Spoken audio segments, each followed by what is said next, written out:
You ever see a lion argue with a hyena? Nah. He just looks and walks away like a king, because he knows who he is.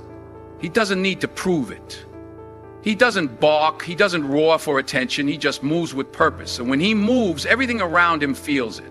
Too many men out here raising their voice just to be heard, trying to explain themselves to people who already made up their minds, falling into emotional traps set by those who want to control them. Let me tell you something. Real men don't argue, they don't plead, they don't beg for respect, because their presence demands it. See, disrespect isn't always loud, it's in the side comments, the eye rolls, the public shaming dressed up as jokes. And if you think snapping back or going toe-to-toe is strength, you're playing the wrong game. Because when you argue with someone who's trying to provoke you, you just gave them power. You just told them you control how I respond. But a real man, he keeps his emotions in check.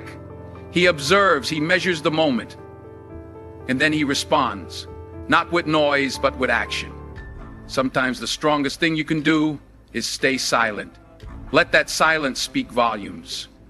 Let your standards answer for you. You walk away, not out of fear, but because your peace is priceless, because your presence isn't available for every conversation. A weak man needs the last word. A strong man needs discipline, because anyone can raise their voice, but not everyone can raise their value. You want to be respected? Start by respecting yourself. Stop explaining your worth to people who can't comprehend it. Stop wrestling in the mud with folks who get a thrill from dragging you down. Kings don't clap back, they ascend.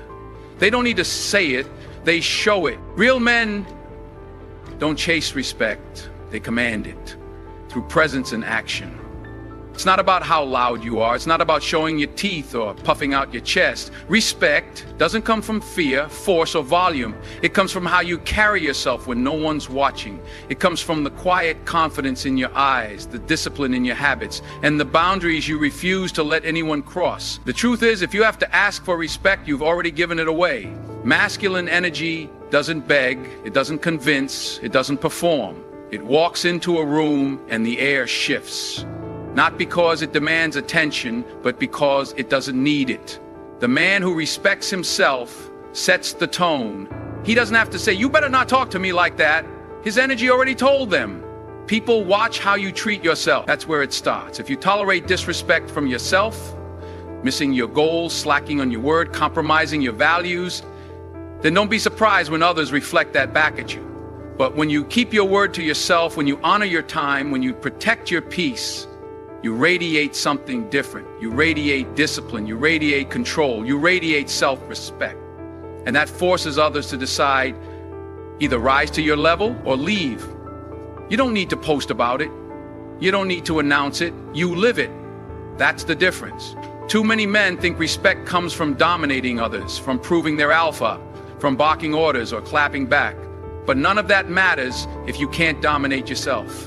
The man who can sit still in the face of chaos, the man who doesn't flinch when provoked, the man who walks away with his pride intact instead of wrestling in the dirt.